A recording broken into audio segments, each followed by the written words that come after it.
Despair moment for young people across the UK right now. I would say it's been a difficult year for everyone, of course, but in various ways. But I would say young people right now are going through a particularly difficult time. Young working people in particular are more than likely to lose their jobs compared to other age groups, and also not only more likely to lose their jobs, resort into lower quality, less paid, insecure, and especially during this time, unsafe roles.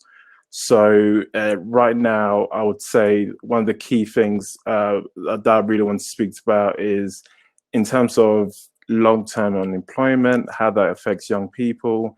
Of course, we know that in terms of the longer you're unemployed, it really decreases your confidence. It's a really demoralizing in some ways, that kind of inactivity for a long time. So I'm going to talk a little bit about that, and let me move on. And in terms of obviously my experience in terms of how I found my first housing role, and a little bit regarding filling the talent gap during this time. So going forward, what's going on? Yep, 2020, challenging year. I would say right now, young people probably need our support more than ever, and in particular, young people that are not, where housing is not on their radar. So for me in particular, I would say social housing has been part of my life. I've lived in social housing for most of my life, really, but it wasn't on my radar in terms of a career. It was something that I've completely I pretty much found, and I'll talk about that in just a minute. But what you can see from what's going on this year, that emerging generations will be really affected the worst by this particular period during this COVID-19 period. And like previous recessions where we've seen the effects leading 5 years, 10 years later, this COVID-19 is going to be doing the same thing, really. So there's a few stats here in terms of unemployment regarding young people. And there's, of course, now a lot of young people now that will be looking for work, they'll be moving into the job market. And I'm 31. When I graduated, I was graduating into the recession, economy kind of recovering from the recession, and I know personally how difficult that is. I know how it's a very, very difficult thing to deal with when you're looking for work and you constantly being rejected.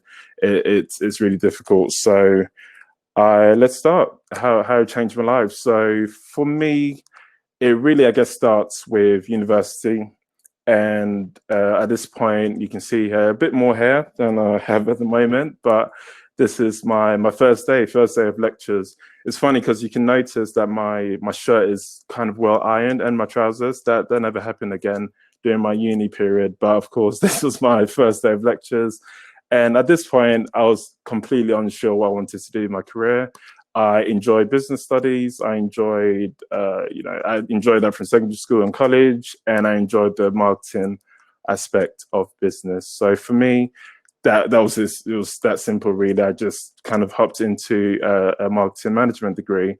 And during my course, I was, completely confident that I would need some kind of work experience, some kind of work placement before graduating. And I spent a year in a befriending charity, which was a huge eye-opener for me. The charity was pretty much built to support pretty much lonely people, so social isolation. The charity actually ran a conference service, telephone befriending service, and it was established for quite a while, but they helped, the main customers were those that are housebound, and those who are disabled, and pretty much those that worked in roles where they would be completely isolated for a long time. So people that are going to sea for months on end, and they'll come back and they don't really have any friends or any kind of social support. So that was really an interesting time, but I wasn't really aware of different roles in the third sector. And I couldn't say that I was aware of things regarding housing at all. And so that's one of the key reasons I'm really passionate about talking about young people and trying to pretty much opened their eyes in terms of the different opportunities available within the housing sector. I believe there are many people that will be able to will be absolutely passionate, will completely thrive in the sector, but it's just a matter of kind of getting the spotlight on the sector in particular. So for me, after I graduated, looking for a job was very difficult. I was going through a lot of group interviews. It felt like a game show, really, where there was a lot of jumping through hoops. At one point I spoke to a recruiter that pretty much told me right to my face, you graduates are like cattle. You literally were getting so many weekly, and it's like a revolving kind of door thing. So, it was a difficult time, but I eventually found a role within field marketing where it combined my kind of passion for photography and marketing. And with that, it was a lot of training, talking about cameras, going through different stores and places around UK and London. And that was really, really enjoyable. I was there for many years, but in terms of career, it was, solely focused on driving sales. There was absolutely no work-life balance, and at a point, really no career progression. And as much as I enjoyed it, I knew there was something missing. There was something that I really, apart from the terrible work-life balance, there was something where I really wanted to find myself in a role and start developing myself for the long run.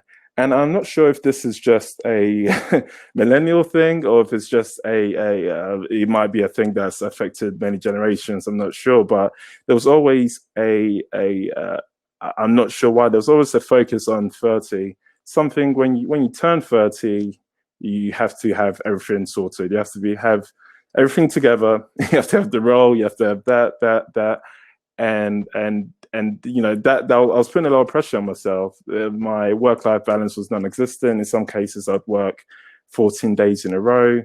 My mental health at this point, to be honest, I wouldn't even have thought about my mental health at all. I would say, and it sounds bad saying this out loud, but I'll definitely have more knowledge, and I cared probably more about my credit score at that point than my mental health. It just wasn't a thing that was discussed at all within my social circle. I would say even within the media, it wasn't as amplified as it is today.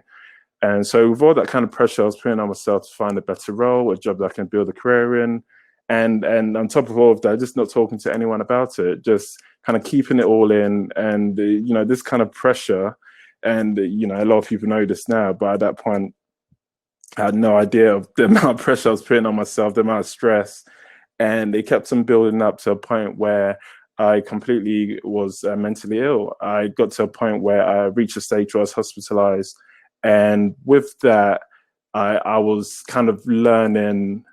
It's one of those things where you kind of don't expect to be in that position ever, where you think, oh wow, how has this happened? And it's very gradual. It's when I was reflecting about it, it's very gradual, where you don't notice. The doctor in the hospital, he diagnosed it as a schizoaffective episode, and it's kind of hard to explain what a schizoaffective disorder is. But in short, let's say it's a mix of bipolar disorder and addition of either depression or manic symptoms. In my case, it was manic symptoms, where I felt great. I was, applying for roles. I was, to the outside world looking at me, they'll think, oh, he's very productive. He's clearly doing what he wants to do. And that was the kind of facade, really. But in reality, I was getting very little sleep.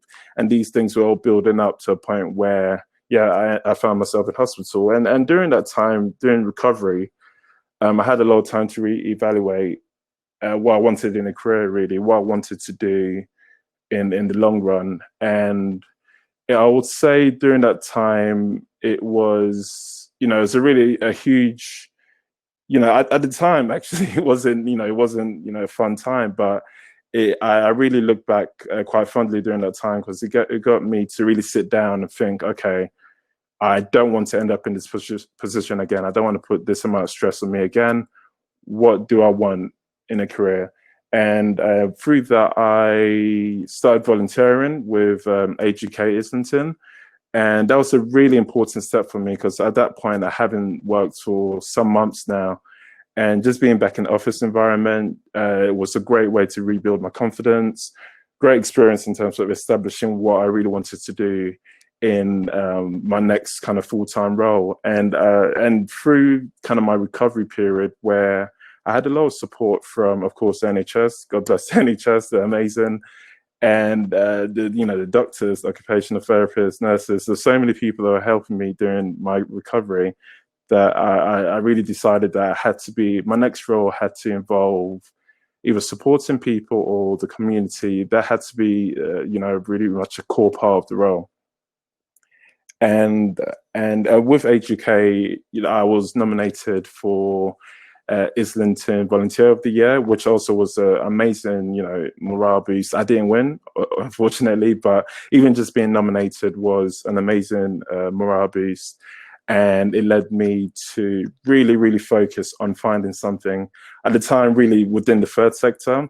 Now, I would love to say that housing was on top of my list, but it really wasn't. I was also, once again, completely kind of, oblivious in terms of how much opportunities are available in the sector.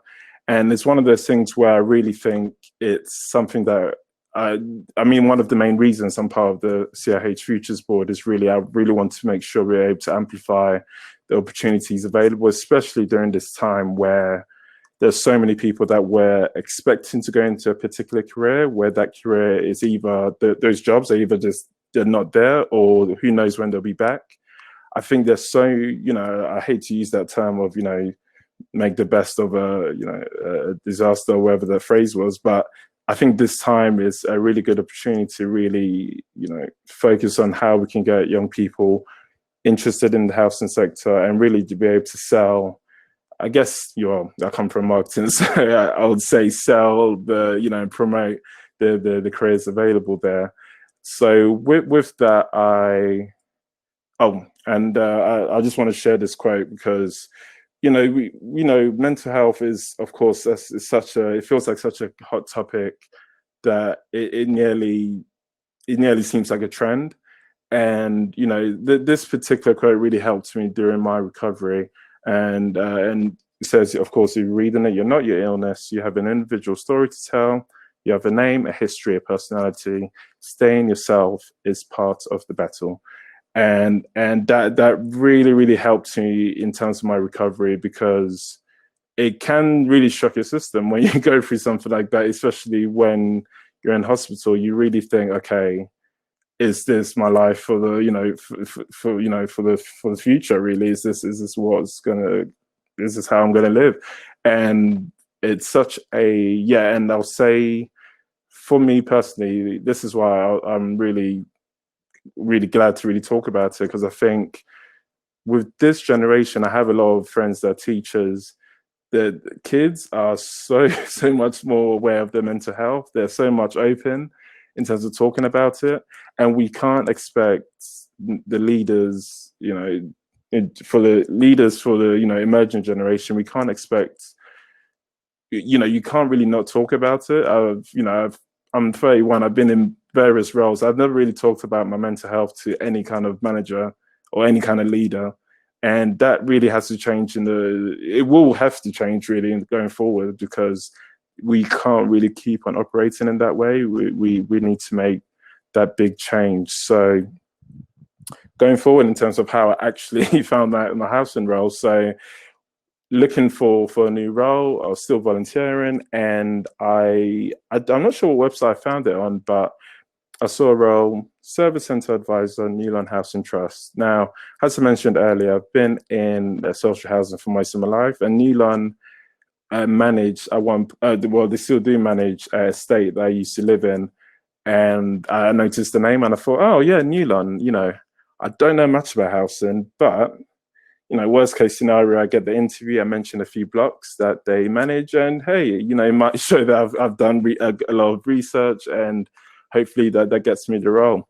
I have to say that did seem to work. So of course, there's probably other reasons why they did hire me, because I had a lot of customer service experience, of course. But you know, that for me was an amazing, at that point was such an amazing, I can't even put it in words. It was just, I was just so happy to be able to, I haven't even, you know, worked one day yet, but I was just so happy to be back in the work life, really, to be back being productive, doing something really on a daily basis was something I really missed. And yeah, it was just a great moment for me. So I started within the service center, the contact center, and within a year I moved. There was a role available within the community services team, which is the team that is, I'll guess I'll call it the charitable side of within Newlon, the side that deals with employment support, you know, benefit advice, helping residents that are in need, that side of things. And I applied for that role, and I moved into that. I luckily got that role as well. So I've been with Newlon for 3 years or so now.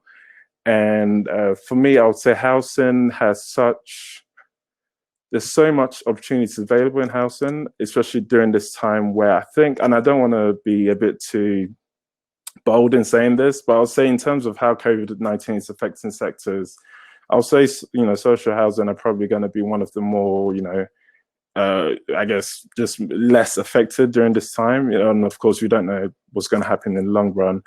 But I would say, I think there's so many young people right now that would benefit from being involved in a sector that's, you know, kind of solidified. It's not going to change too quickly. And there's so many resilient, you know, graduates, so many people that have been going through a year that everyone agrees is the most hectic year that anyone's seen in their lifetime. I honestly couldn't imagine growing up within this time. When I was 18, you know, I don't know what, it seems like only, you know, I'll just share that with this group that when I was 18, I used my student loan money to go to New York. You know, things like that where kids are not able to do that. They're not able to do those kind of, you know, just enjoy life in a way that we've pretty much all enjoyed in a particular way. So that is one of the, yeah. So going forward, let me go there. So yeah, fill in the talent gap. For me within Newlon, what I love, what we're doing is we have a lot of residents, and this is all credit to really Paula Williams, who's our information advice and guidance officer, and the head of resident services, Graham, where they're really supporting our residents to work within Newlon. So we have, I think, something like 18% of staff in Newlon are residents, and a good amount of them are within the service center as well. So we actually saw an increase in customer satisfaction this year. And, you know, I don't want to credit that to just say, you know, it's because we have residents working within the service center. But I like to think there is a good part of that there, where you have residents working within your organization. There's a sense of ownership where you can imagine that, you know, I'm not saying you have to be a resident to be empathetic, but, you know, that is there where you're going to make sure things are actually done properly, especially if you're a resident yourself. I would really, really want to push for more work experience, just to get people within secondary school, to get them to, you know, see within the housing sector, to see what the opportunities are available. When we were last year, when we were, you know, actually in the office, I was able to do more work experience placement. And you know, it's one of those things where I think we need to really do more things like that, more work experience, more work placements, you know, apprenticeships, just opportunities available for the younger generation. For me, in terms of leadership, focusing on development is a key thing for me. I have been, you know, I credit to my manager and Newlon in general. They've been very, you know, supportive when it came to me applying for the CRH Futures board member role. They, you know, it wasn't you know, a thing of, oh, is this going to take a lot of time and are you going to be distracted?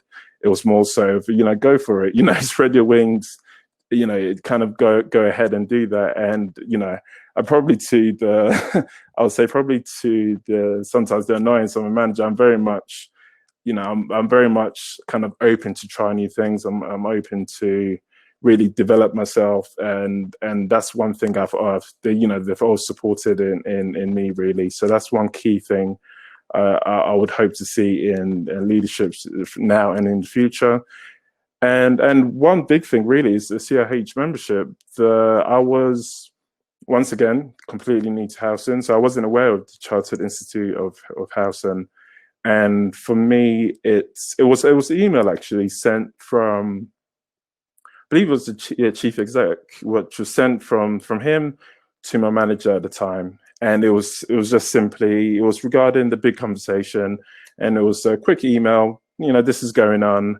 If you have any young people within your team, send them off. So I think it was me and a few other people within Newlon that went to the big conversation, and it was really, really inspiring, because it was the first housing event I've ever been to, and it was amazing to see. I'm trying to remember one of the main speakers. I think at the time it was James Strang, who was the president of CRH at the time, and he was talking regarding a campaign, a Make a Stand campaign that was going on at that time, and it was just really inspiring just to see someone just being completely vulnerable, talking about the story and how they've been affected by domestic violence, and with that. One of my colleagues actually went back to, when we got back into the office, she emailed me and copied my manager and said, are we part of the pledge, the Make It Stand pledge? Are we part of it?